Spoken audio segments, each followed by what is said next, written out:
Somenichekesha. Hello guys, and welcome back to our YouTube channel. By the way, poleni sana, nimefanya makosa. Nilisema Joy ndio atakuwa akifanya introduction. Babe, women first. No. Unaangusha mbogi. On the next one. No, I've just said welcome to our YouTube channel. Sijafanya introduction. That's not an introduction. Karibuni sana. Stop that. Kafanya kwa yengine. Yani Joy, classic Joy. She likes pushing things. Yani ukimwondolea kazi, that's what she loves. Anyway guys, we have missed you. But this time hatujapotea sana. I'm actually super happy. Hatujaenda sana. Najua before tuanze kipindi watu wataanza kuuliza, Joy, you're looking so beautiful. Unaona kama mrembo hivyo la. Ni feelings, ni moods. Lazima niambie nipake makeup. Yeah, we also tumeenda mahali. Today we were supposed to go to meet some people who are doing a project in Diani. They are doing a couple of houses for vacation. Okay, so since that's something Joy is into, anafanyaga tours and travel, so we decided why not go and check them out.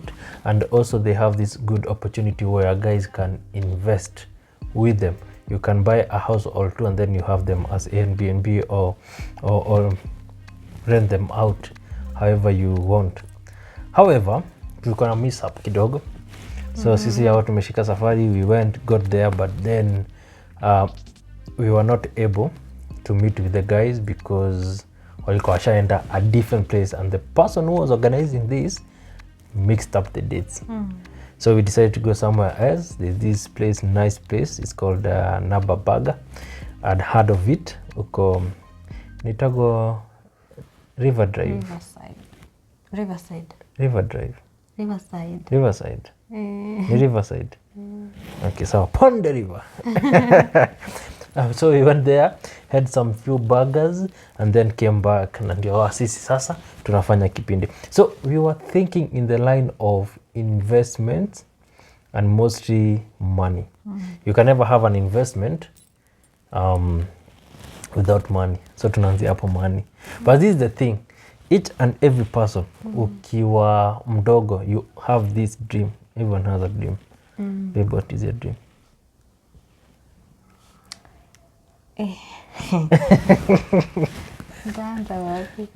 No, when you were a kid. I have a lot of... But when you were a kid, is that one dream?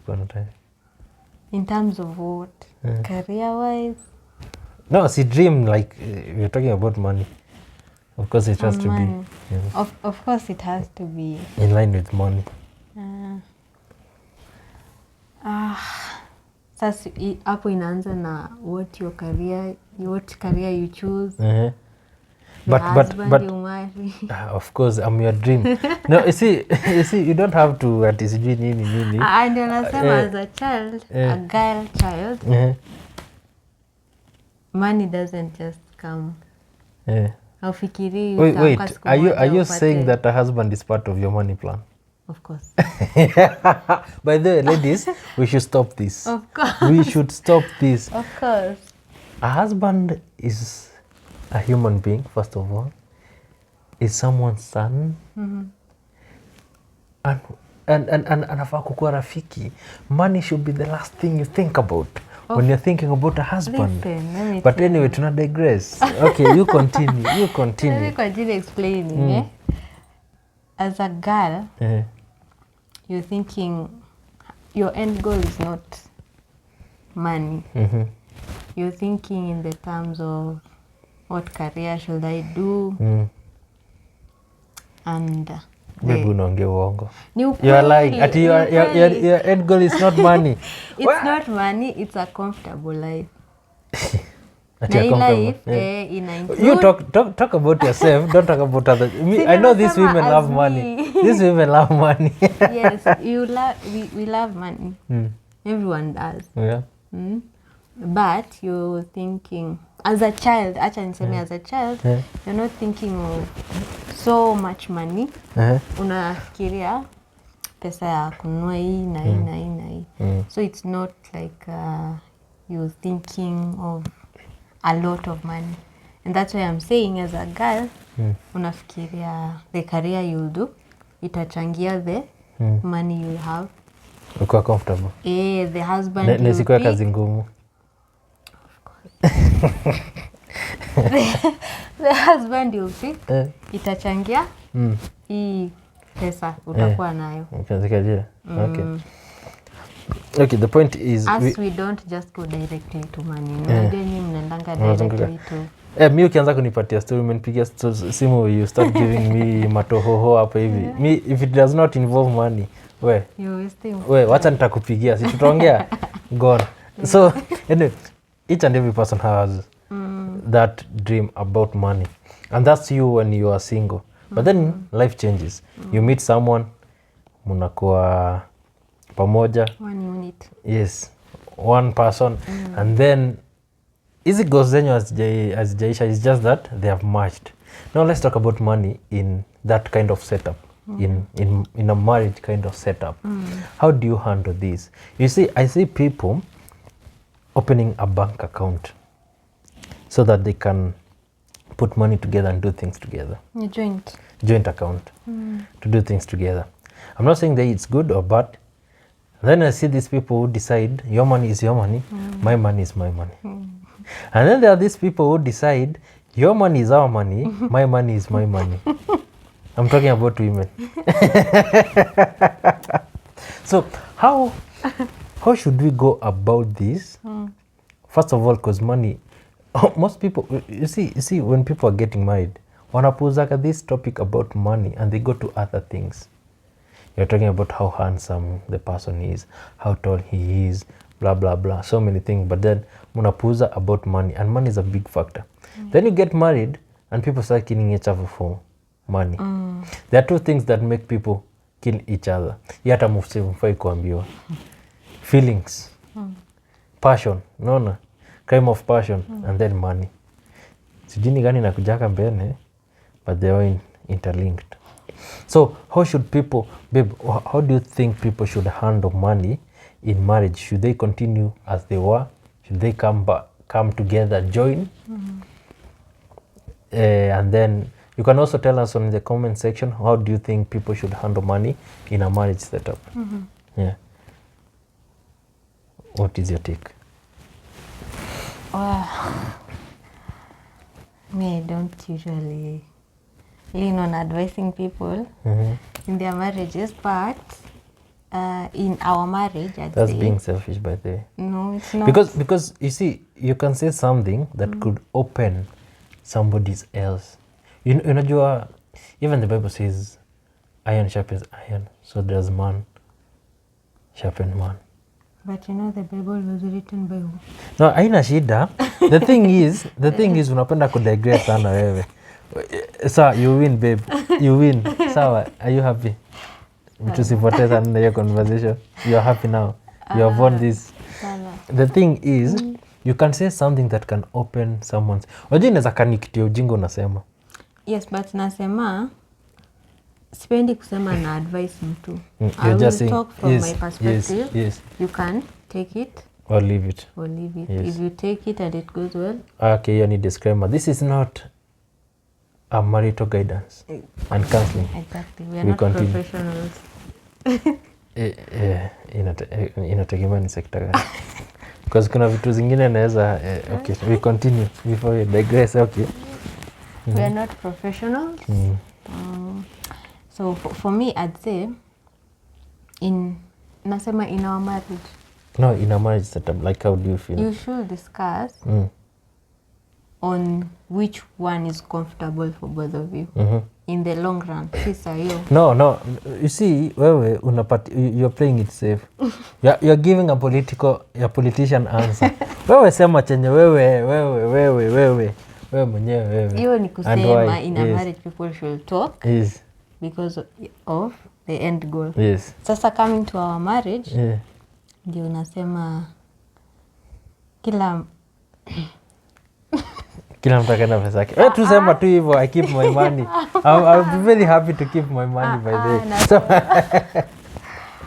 najaribu kutafuta the right words. Nasema in a marriage, let's say for example ours, I try as much as I can not to take from you. Okay.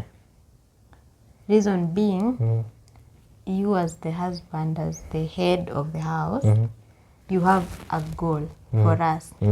So if I take from you, like let's say pesa za venye watu wanasemanga pesa za nywele, pesa za kucha, I'll be taking from that you're borrowing from the future. Yes. Which doesn't make me very comfortable. Naona unang'ang'ana na wewe bado unaongeza mzigo. A whole human being. A whole human being. So that's why I try as much as I can. Nasemanga kila mtu akuwe na pesa zake. So that mwenye ako na burden kubwa kwa nyumba as the breadwinner, as he feel that pressure, and so that you can get to your goal faster.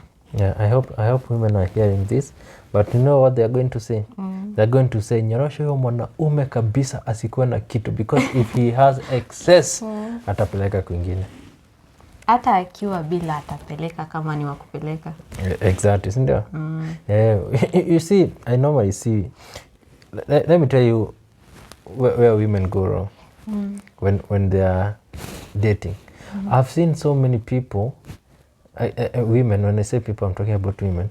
When they are dating, wanasema, oh, this guy is mean, this guy is stingy, this guy is blah, blah, blah, this guy does not do this and this and that. First of all, as a whole human being, shame on you if you call another person stingy. That person owes you nothing. They do not owe you anything. Hawafai ati anakuchunga. That person is not your father, especially if you're dating, you're not married. So kwanza kukall somebody else stingy or mean na ni pesa yake, that's just something. Yeah, hiyo ni entitlement, because mbona wewe usimpatie? True. And there's no way he's treated that a man is the one who is supposed to. And even sisi hatuna ati any other way ya kuoneshana we can provide ama nini. Our way is nikikupeleka dinner date unasikia tu, unasikia vizuri. And then you get married to this person. And then you start again overburdening this person. Actually, let me give you a story, like a short story. And this is something I've heard happens a lot, but this is a story I was being told by a friend, where this guy was dating a lady and they were bound to get married. So najua kuna those introduction and everything. And then they had to do, wanaenda kutoa dowry. In the discussion, you know, the lady aliambia wazazi wake huyu jamaa akaona kakitu, so squeeze. You see, I find that as stupidity, because this is your money. First of all, this is your money you're taking away from you. And on top of that, you're putting pressure on this person to have a big wedding. All this is money matter, kwa sababu hiyo pesa mumetumia, it's gonna haunt you. You know, every time you use the money you don't have, like something you cannot, every time you spend money on something you cannot afford, you are borrowing from the future. And what happens when you borrow a loan? It earns interest. And so itafika a point where it will meet, zitapatana, and then you'll be demanded, like unajua hii demand itakuwa more than your supplies. You are going to have to pay for that, and that's why you find most people are having problems in marriage 5 years later, 10 years later, because mlitumia pesa vibaya huku mwanzo na vitu hata hazisaidii. And then now you're straying, and then inafika mahali the last straw and this is the thing, when money is an issue, hata mwezi ongea kuhusu vitu zingine. Sindio? And then you start seeing your husband as if si mwanaume enough, because hawezi kuprovide. Other men are driving big cars, wanafanya nini sijui nini. Unaanza your person who gets attracted to money utaanza kuegemea hiyo side, and you're the one who put yourself in this position. My take would be, this is what I believe. Kila mtu akae na pesa yake. I will never advise for people to have a joint account.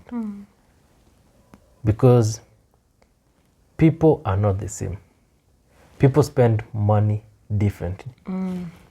Because kama mimi, I am very, before hata niende hapo, niko naongea kuhusu the mistake women do before nikaongea sana. Calling people mean. I would advise a lady to date that man who seems stingy or frugal or mean over the guy who gives freely. A lady will most likely go for this person ambaye ana, but you're forgetting one thing.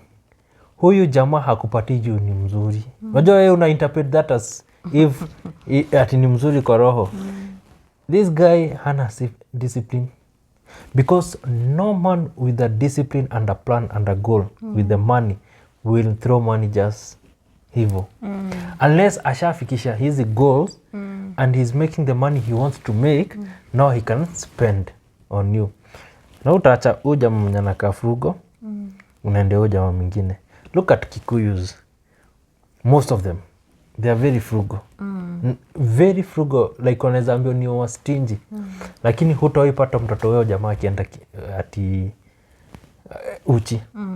You will never find that person ati mtoto wake amefukuzwa shule. This is the thing. This guy hata spend kwa koko wasichana. But bibi yake ana drive V8. Yako na Pro Box. Watoto wanasoma vizuri. Like, men who are frugal and appear to be mean, ni kwa sababu yana kupima, anaona sasa mimi naenda huyu na wewe wapi? Why am I wasting my money with this person? I could put that money somewhere else. But if you were to date that person and get married, you'll notice that, kumbe mse akawagi hivi ni spending money ovyo. Wewe atakupea do, like as the wife, na ata take care of the kids as the wife na nini, but uta notice he does not just waste money ovyo. And that's the best person to go for. Wachana na wengine wana nini, and you have seen, and I don't want to say ati mwanze kusema ni hao watu wanabehave hivi, but you have seen those people who spend money hivi, they are good, they are loved by people, they are loved by girls, women, nini. Those people, most of them retire na hawana kakitu. Most of those people unashindwa na ndivyo anakuwa mzuri bibi yake alimwacha, is because unapata overspend. After 10 years you're going nowhere, you're still living in that rental house. Nothing is happening. And mtend up ku. So I think, but unajua unasumigi, you might assume common sense inakuwa common for everyone, but if you are shallow, you're going to go for the shallow people. If you need to, unakaa chini uscrutinize wewe mse unatry kudate mse anakuaga mbona anafanya anakuaga hivi, like you need to understand why people do some things. So anyway, back to now what I was saying. Why I wouldn't say people should have a similar account, kwa sababu okay, you're not earning, first of all you're not earning the same, and you don't spend money the same. You set a goal, we want 10 million by this time. Huyo anaweka 50, huyo anaweka 150, ama anaweka 70, huyo anaweka 100k. But then you find that unless nyinyi wote, but inakuagaria, unless nyinyi wote you spend money the same, which is very rare, utapata there is one person who will always be overspending in this case. And this is the thing. The moment mse moja ame over withdraw, maybe you have a similar account mnaweka do, and then mnasema budget yako ni how much? 50k. Budget yako ni 50k. So don't overspend until 50k ama nini. You'll find that mkona hii pesa yote na unajua next month tutaweka.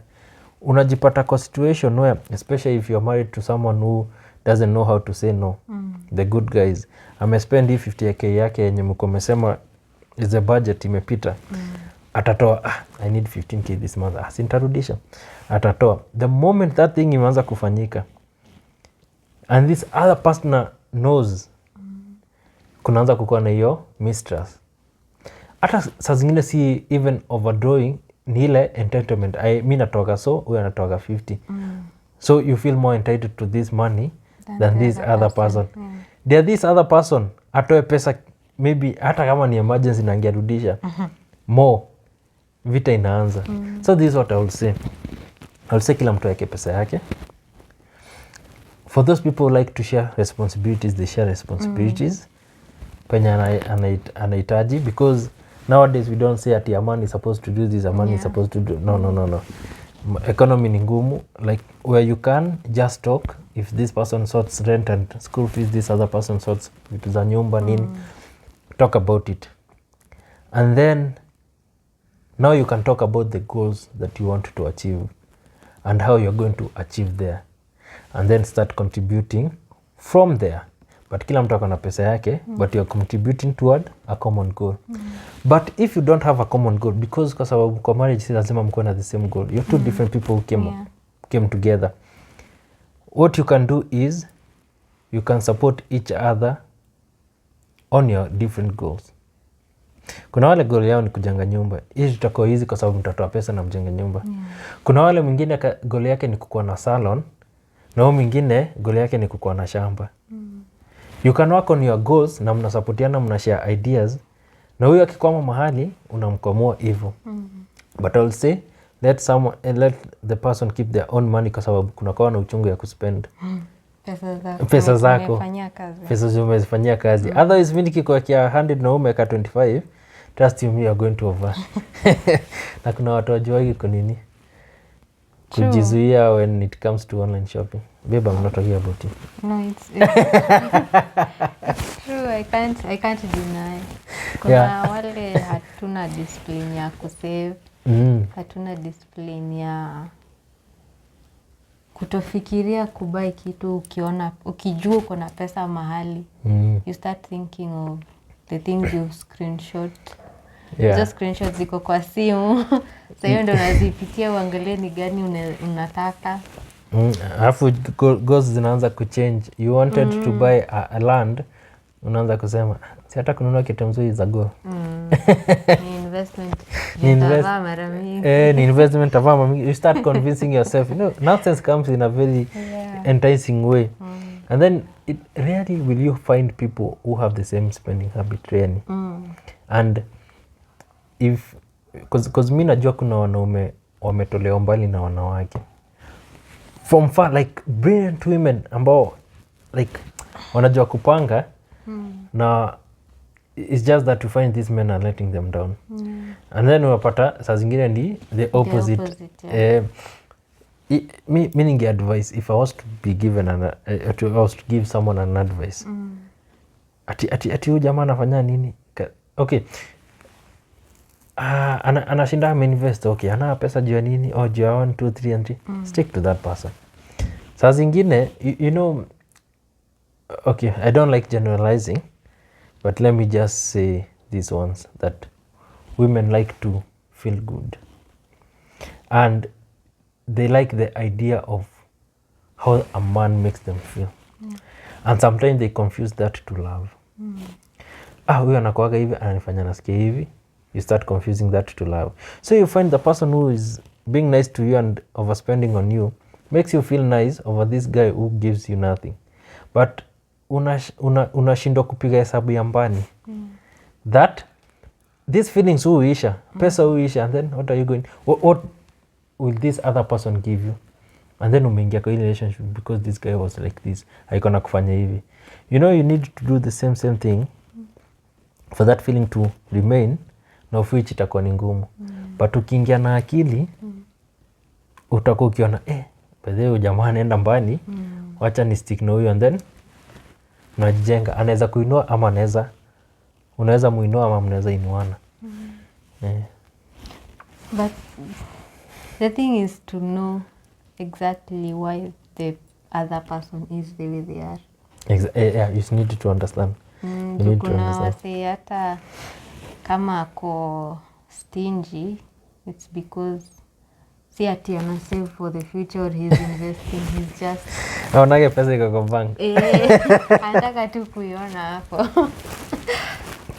So just Just know how your partner is. Yeah, understand how a person is, and then it's also good to understand kuna watu wanakuwaga na PTSD kuna watu wamekula shida True. There are so people who have grown up with problems wamekaka umaskini mpaka umse anasikiaga jina umaskini anasikia anapata goosebumps. Anashindwa kulala. Yeah, so you find this person hataki kuona like lack or anything, hataki ku misuse the money and everything. You need to be disciplined with money at the same time investing. Kwa sababu kuacha pesa tu ikaivo tu pia it's also losing value. Yeah.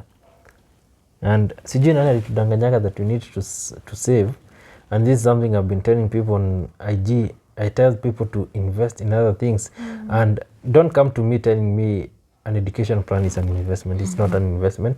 It's a form of saving designed by the bank so that you can give them your money so that they can use it and never give you anything back. And then mfata mtu anakuambia, oh, but you know, in case of an eventuality. So the product here is fear. Of the unknown. Fear of the unknown. If you invest and you make a good investment na ita pesa, that's something that's going to run in the family forever. But if you take this policy and even if something happens and they are paid that money, what next? Because for you to take like 1 million, let's say 1 million education policy, you'll be paying like 14-15 Gs. Sinivo. And then wakilipa 1 million, nani anasoma na 1 million inaisha, masomo yake yote inaisha. What happens after that? You need to set up your family in such a way that even if you are gone, something is generating money. And there's so many ways you can do that. Na naambia kwa say, even if you are gone, it's still generating money na inaweza wa sustain. Kwa sababu watu wakilipa hii pesa, nani amekwambia watasoma kama wana chakula? So watakula hiyo pesa. Yeah. So those are some of the useless things. So the best way to know if you are being duped to think it's an investment is to look at the practicability of it. If it's not giving you 10% rate of interest and above in a year, it's not an investment. Because the rate of inflation is 8.5, 8, or call it 8. Anything less than that rate of interest rate, your money is losing value. You have seen how things have been going up. So mimi naambia watu kama that's the simplest way, hata usisaji kufikiria vitu mingi. Yeah, na kama inakuja na form of fear, again it's not an investment. Ati in case of this, in case of that, you are dead. You are the one who took that policy. You are dead. Anything can happen. And so many people have followed up on policies taken by their loved ones. Ambazo unasikia waliambia hivi, you didn't pay a premium here, this happened, this blah blah blah. Watu wako wanashinda wakizungushana. Wanakosa kulipwa. Something you have paid for years. Yeah, like guys need to think about that. But that's on money issue with us. This does not cover everything. There's a lot into it, but that's all we have for now. Yeah. Also, kabla tumalize, naweza sema when you get into a serious relationship ama marriage, let me talk about marriage. You should have empathy for your partner. That will help understand where your partner is coming from and why he is how he is. Or she. Yes, or she. No, she. Yeah. Because unapata, let's say like Joe here, he wakes up even at 3:45. Anaenda job 3, anaamka 3, ananiacha nimelala to go and make money for me and for my daughter. So why will I then tell him to give me money for something like hair or even monthly? Just say like those people who normally say they are given monthly what? Allowance. Why will I then ask someone like that who is going through all that because of me, nimwambie tena anipatie from the same pot? You see, it's not he's also a human being. Hata yeye pia anahitaji kupewa. He needs to rest. Si lazima amke hiyo 3:45. So alafu unapata watu online, someone ana slide on the DM anasema, can you do me a favor, can you give me 6k, you know. Okay, hii kitu inaenda kukua mrefu, but this is something I even said on Instagram. For me right now, it takes me minimum 200k, sometimes it's more, to make at least 10,000 when I invest month. And this is just money. I've not factored in that the fact that I've taken risk. If this money ikipotea ni mimi, like ni mimi nimeenda loss. And it's not like I've lost money. I've lost money in investment. I've put in time resources, which is very precious. Imagine mimi ningekuwa nimeenda nimekaa pale ninaona movie ya Avengers. Ninakula burgers. Like ama nina swim. But I've sacrificed all that to put my time into something. And then kuna so many things, like nimekula stress, like ikitu unajua unakaa hapo hivi umekaza umekunja hivi unasema hii kitu isichomeke, all that, and then for you to make 10 Gs. Okay, and then mtu anakuja anakuambia blah blah blah blah, nipe 10k. This is someone you don't know, out of nowhere. Hata hajakuja na story mingi, amekuja tu, hi guys blah blah blah, mnanibambaka sana, mnaweza nisaidia na 10k. Unashindwa. Like, one thing you need to understand is, unajua hiyo 10k kwako inaweza kani 10k, but for me to generate that 10k, a lot has gone into kuna kitu inaitaka opportunity cost. If I was to monetize ama kuweka the opportunity cost, hizo vitu zote nimetaja in term of money, I would say it's over 800 Gs for me to make that 10k. And that's the 10k you want. So mimi nimefanya hiyo kazi yote so that I can come and give you the money, and it's not one. Now imagine ungekuwa niwe msee wako, chukua, unataka chukua. Sometimes guys need to understand that people huku nje wana hustle, and when you see the fruits of someone, or you feel like someone anaishi vizuri ama anakaa vizuri, understand that hii kitu haikutoka. Nothing falls from heaven like manna ati inaingia kwa mfuko yake. This is someone who have hustled. The least you can do is ask this person, is there any way that you can help me, enlighten me 1 2 3, help me with this 1 2 3. Don't just go direct na ati unaomba pesa. Like itatoka aje? Itatoka wapi? Ni jana tanunuliwa diaper ama ni a grown up atapeo hiyo. But that's one thing I feel is a very bad habit, and those people who do that should stop it. I'm not saying that hauna shida or anything, but let borrowing be your last resort, because one, unaweza jifungia na vitu mingi sana. There are many ways you can ask for help without asking for money and actually get help, but when you go the money way direct, msetu atakulenga tu na kuache tu hapo. Hiyo ni kama, it's like, let me show you how ridiculous this is. It's like you going to town, umetembea hivi, unasimamisha mtu hujui, because I don't think you know us that way. Unasimamisha mtu hujui, unasema jamaa, unaona umedunga sutu na kafiti, ama uko na gari una kafiti, so nipe 10k. Now I want you to go to town and do that, because that's exactly how it looks like. labda ameenda interview. Like na saa zingine hata hiyo pesa msana kuomba, first of all, as people who do business, tunachukua kama loans. We cannot ever do business without loans. Mtu amechukua hiyo loan, so even if you're making money, the loans you have to pay, and then you have a family and everything. So napata ile yote inabakiki ni kidogo, but you know once everything is imeisha uko mbele, things will be good.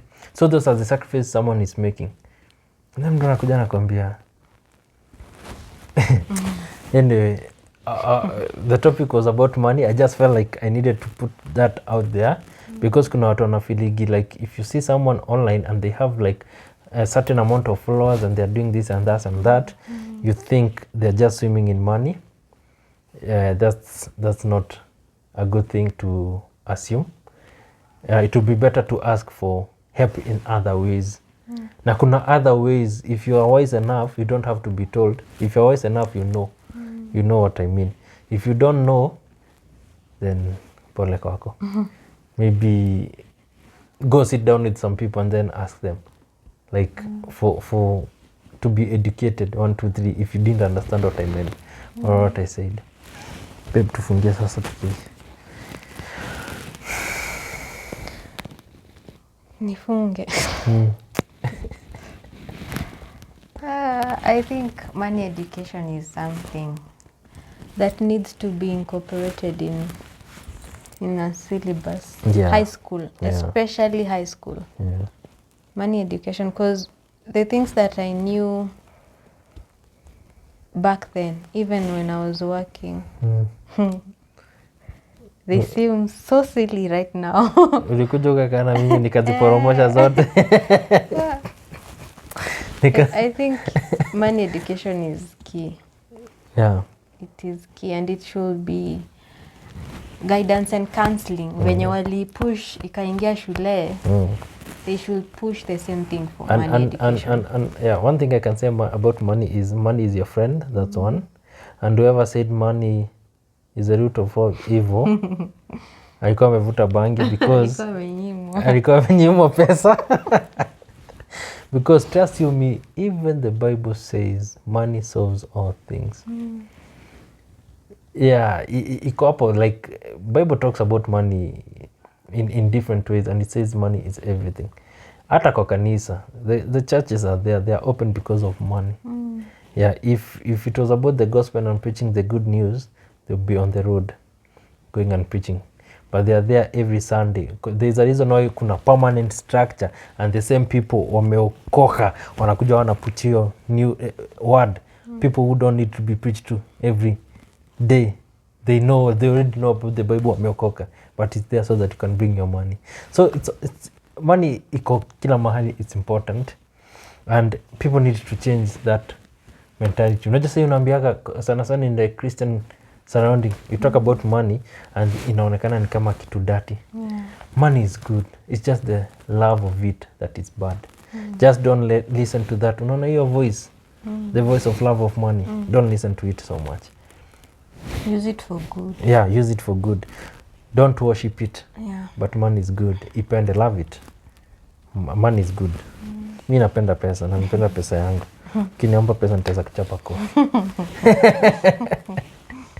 So that's it, guys. I hope you can share with us in the comment section what you think, what you feel about money. And then we'll be doing more of these talks. I normally have this nikisikia tunawekaga 1 or 2 things kwa Instagram page. You can just go there and you can have a look at it. Yeah. And also, women, you can tell us in the comment section why unapenda pesa hiyo. Sasa hata umesema unapenda pesa. Mimi napenda pesa. Alafu. Si vibaya. I'm just saying why you think as a wife, because there's tarefusha. There's a video Joe did of me and Gianna, and in the comment section people was saying ati ni kuambia unipe pesa niende salon. Most of them were saying ni kuambia unipe pesa. So I'm like nani alisema tunaishi hivyo? Ni kama utaongeza hii pesa yako. It's a choice, by the way. It's a choice to be. Mama akana pesa yake. Akana pesa yake. Kila mtu, na ni vizuri kila mtu awe na pesa yake ndio. Hata Gianna, even Gianna. Gianna earns Usiibe from the future. in the future. Gianna earns, I won't say how much she earns, but it's a lot of money. Like we consider that her as her salary. Yeah. Tumemfungulia tu account yake, and it's not just an account, it's an investment account where we pay her salary and reinvest that money, and then whatever comes back we just put it there, so that when she turns around 21 we just give her money, and this money will be, the way we have set it up is just that it will be enough to buy her her first house and her first car if she wants to, and then that will just kickstart her life hivyo. Yeah, because those are things I wish our parents did for us, but they didn't. So we are doing them for our children. But by the time she's getting to that age of 21, before I hand her over the account, atakuwa ame learn about money. Like she would have learned so much about money. Yeah, and all that, that's all she needs to know. And then, yeah, and this is the plan not just for Gianna, but any other kid that are going to have in the future. Yeah. Money education. Because these things I didn't know. Hata ungeniuliza. Yeah. Na unajua hizi vitu zinaspili 4 years back. These things spill over to your generations. Yeah, If you're stupid with money, your kids will also be ignorant with money. And that's why you find people spending millions and millions taking their kids to big school, so that in the end they can get employed and earn 50 Gs, 70 Gs. I'm not saying employment is bad, but if you knew what you are doing, you are not going to pour a lot of money. It's not about the process, it's about the end. Yes, it's because at the end of the day you want this person to get money, and then acha tu tusizame. But anyway, that's the topic for another time. And yeah, because tukifanya hivi fupi we'll be making comments here that may not sit well with you, but until we do like a full video about it, then you can understand why. And yeah, but if you find yourself spending millions on your child, I would say just invest on your child. Wacha hiyo pesa ikuwe ikiongeza pesa. They don't have to go to the fanciest school, fanciest university. Just teach them about money and invest on their behalf, so that hata wakimaliza shule na hawana job, at least that money is earning them 50 or 70 Gs, and then they can pursue the other things. And they have the knowledge to continue the same. Yeah, exactly. Than pouring the same money and then wanaenda to get employed to earn less. Yeah. So cheers guys, we love you. Always put your thoughts in the comment section. And ukinibo na kublock. Fun. Your thoughts need to be Shaka day.